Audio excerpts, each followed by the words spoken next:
Beautiful people, it's me, Pamela, on my YouTube. Cho, no, what's the T? Siyahlaziya. Guys, let's just unpack on what happened in courts. Lapana ngalinda by Kasenzume was trial. I don't know if you guys saw this in court. Urata uqale ngongqumale embuza ukuthi let's ngqumalo voice. I heard it. Embuza ngomsholo ukuthi how. When ubona ukuthi right lento kamsholo ukuthi you double book yourself. And like I said, guys, remember Umshololo is doing some case Sisilo or insurance deleter. Her case is coming on the 23rd. It was actually postponed to the 23rd of June 2025. So she's doing that case as well. And I saw Miyako who normally helps Umshololo. I didn't really see him there. And Urata was a bit angry around that. Umshololo doesn't even say anything. She's not there. But I'm sure Umsholo did tell Nxumalo. Normally, I think she speaks to Nxumalo. Those are Nxumalo was the one that was asked about it. So, when we talk talent to Umsholo, Lionsly, it right to angafiki, busy taking many jobs here. But my question to you guys is, did you see Urata was now recruiting people, even on Umnisi to gang upon him? Even Umsholo. Like I was saying, guys, there's some things we don't really have to discuss in court. Can we go to the chambers, Zarata, maybe office, like, and discuss these things? We can do discuss some of the stuff, but we can actually take the rest to the office and be like, how, bruh, like, why you so? It's show like how I said on the video before this one, Uguti, he would have just spoken to Umnisi in a certain way. There was no need of this. And how I put it is that he was now trashing Umnisi. Is this even right? And I feel Futi, he was recruiting other people. No Baloyi. We recruiter won't come. But Ubaloyi you end up petty. I know. My lord, I mean, there's nothing you can do. I even made a joke about it. He was just about to say to Urata, no mungahlanyiswe ilahlele pants. Umnisima is already, he's not ready. You know? There's nothing we can do. Like, what are we gonna do? He did the same with Ramusipil. It could have been mhlambe ukuthi hayi ukuthi he wanted a backup abe nabantu ama-backup singers Urata. No, it's more like at the same time I saw ukuthi ngathi manje ubese recruiter. Fine, court. He normally does ask people and be like, so what do you think? What's your take on this? Baloyi, you know? But so Ramusipil was just like, lo ufuna ukungi-involve entweni engazazi, and I'm not going to even entertain him. When Urata mentioned igama lika Sipho Ramusipili ukuthi ayibhuti wena, what is your story? What is your Ramusipili? Uti, let me just set the record straight ngoba I don't wanna be involved in your shenanigans. Ufuna ukungifaka entweni zakho wena Rata. You want to recruit me and be your person ngeke. I can't do this. Politely. Uyakhumbula I've said it so many times ukuthi Ramusipili is not a fighter. Don't know if you've noticed. He's the same person who Melurata when they put him there at late Mgomezulu's a funeral. You remember that, right? So is that person. Namanje ube create and GPC what you know, my lord Mina. What happened was that I didn't even look at in the accused number when they cross-examined in court, accused number 3, 4, and 5. I wasn't even there. My attention wasn't even there. Mina, remember at first I was busy with accused number 1 and 2 until late Thulani Mngomezulu came. But in a way, meaning I'm just so lalela. He's at the funeral. He's the one who actually brought or advocate Thulani Mngomezulu to the scenes there and be like, yeah, Nancy, wozuzongisiza kuningi. Ngizoba busy mina no accused number 2 wena uzoba busy no accused number 1. Namanje he had to set the record straight and be like, bruh, please don't involve me in your things. I don't want to be involved in your situations.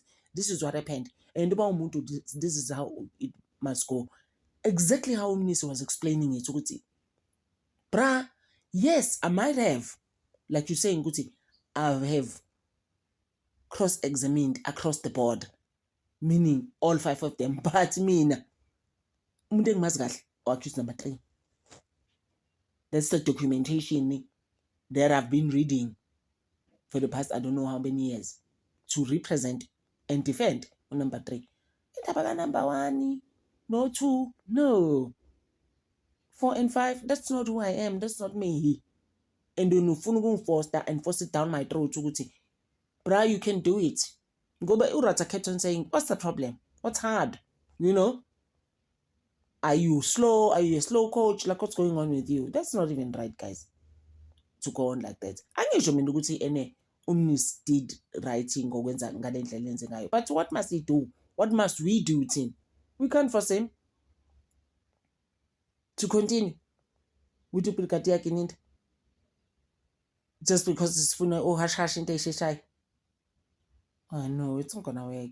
And I even want to say things like, this is why we are where we are. Because then let's just leave this guy. Just I'm worried about him. Will he be suspended? But it's just something that's just gonna happen on the 22nd. And it's not gonna end well into a con. I'm really, really worried about that. Remember my words were around Ubaloyi. How he is repenting. When he stood up for Umnisi, what are we going to do with him? If he says he can't, because I mean, Baloyi, what's your take? Those are his words every time. And then Baloyi was like, no. Whether we force him, or it's not going to work. He's made up his mind. He's like, no, I'm not ready. So what must happen? And before I speak about Baloyi's situation, I just wanted to say also what I didn't like about Uratha. And I felt Oguti, it's not right. You know, he never really gave him a chance to speak. I just couldn't understand that. Umnisi, so many times he couldn't put his points across. Uratha angamnikeza a chance to a point where Uratha was like, which I didn't expect. The last postponement. I didn't expect. I thought uzoti mhlambe month end, like I said, ukuthi mhlambe month end, because the postponement maybe will be like around beginning of May, you know, mhlambe around the 6th, 7th, somewhere there, after the holidays. Umuntu uzothi after May 22nd, are you serious, guys? After a week, Umnisi had no say on that. There was nothing there. You know, Umnisi was just, he just stood there. There was a time Umnisi even looked down. Like, hey boy, one nigga and he likes shaking his head. Umnisi, most of the time, if you've noticed, when Uratha is speaking, he was just like, hey, he like serious right now. I'm a Eastern Japan, so like I was telling you now, I had to forfeit my marathon. Manje usuthi futhi manje ena angihlale futhi again ngifunde lezi zinto. Are you like serious right now? Oh, Uratha didn't even listen to Umnisi, nothing. He was just like on the 22nd, ready or not, you will proceed. Uyayibona kodwa, guys. Then I'm going back to Baloyi manje. Oh, Baloyi came up with the story naye sokuthi lalela ke mina my Brigadier Kininda ngiku state naye is my person. You know how it is. Me and him, we started at DPP, throwing people under buses. Laba sebefuna ukuvuka again with that 375. I'm that person. Kininda is in my team. Listen, it's unfair. Those were his words. It is unfair on him. Ukuthi fanele manje sacrifice his duties at work, coming here. It's been 6 months. Ngathi Ubaloyi naye nangoke. Wathi George Baloyi, it's so unfair on Brigadier Bongani Kininda ukuthi he's been here for 6 months now. His life is stuck. He's got other duties. He actually has a life. He actually has a life. And then you guys, you decide whenever you want to decide to keep him here. You know? Ubaloyi avale ngaleyo nto ukuthi it's been 6 months in the box indaba kaGininda. My Gininda cannot be standing in the box for 6 months. It's actually even the longest, which means usazoqhubeka uGininda abe on that box. So I find it very unfair. Guys, Kodwa nje guys-ke overall-ke uMnisi did really well-ke ngo-accused number 3. Esho ukuthi lalela-ke abantu abayahleli phansi, bonke those people lontini nobani that came, the ballistics experts, umuntu ozobe bethi uyi-expect angazi ukuthi ukhuluma ngani, but uyashintsha futhi uthi no, actually I'm not an expert. How? Then why are you here? After uthe wena the bullets were 2 and uyakutshela uMgomezulu ukuthi they actually 3. There were 3 shots. Ukhuluma ngani? You understand that? But I just wanted you to concentrate on Omnisi ukuthi he did really well defending accused number 3. Ugininda ebhizi uthi hayi lo ngazongitshela ngalo. In fact, uyena wafika nesibhamu lapha. Things that he made up, cooked and manufactured. Ubrigadier Gininda. And you know what's crazy? Omnisi did tell him straight ukuthi no brah, please, whatever you believe in, whatever you cooked and manufactured, but you are making this up. And at some stage, he did actually tell him straight, ukuthi listen, you are actually a liar. Yeah.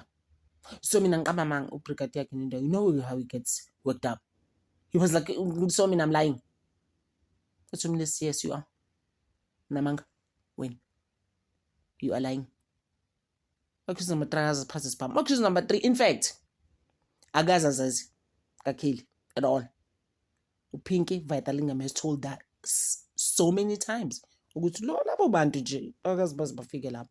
Unubhizi nale hostela lakho, nami ngibhizi ngelami hostela eKatlehong, unubhizi ngelakho eFort Roras. Ubasuthu hostel wakho lo that you created nabangani bakho uZungu nobaba wakhe uAbsalom.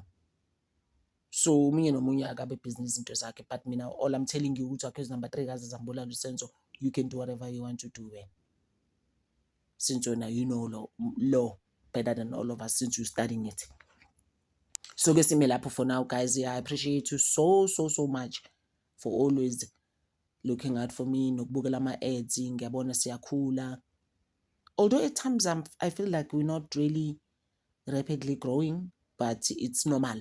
You know, I'm appreciative of that. Ngithanda over, guys. Thank you.